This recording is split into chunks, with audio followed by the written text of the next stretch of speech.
जीव गेलाय सगळ्यांचा. साहेब तेच केलं.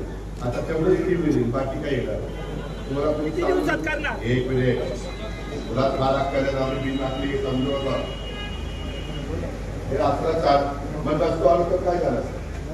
म्हणजे एवढं सगळं काल तिथं 4.5 लाख कामं केली, आज इथं 4.5 आलो आणि तुलाच कळतंय. आणि आम्ही बिंडो काय आम्ही पण 8 वेळा निवडून आलो. माझा एक स्वभाव आहे कळत त्याच्यामध्ये मी इतकं व्यवस्थित सगळं आज शाळेला माहिती नाही. आज 300-400 कोटी रुपयाची कामं या परिसरामध्ये मी जवळपास मंजूर केली. काही स्थानिक लोकांच्या चूक आहे. काही ठिकाणी काही वेगवेगळे उद्या मी अतिक्रमण काढायला लागलो तर पुन्हा नाराजी मला सहन करायच लागणार. ठीक आहे, हनुमंतरावांच्या चांगल्या आनंदाच्या कामामध्ये येणार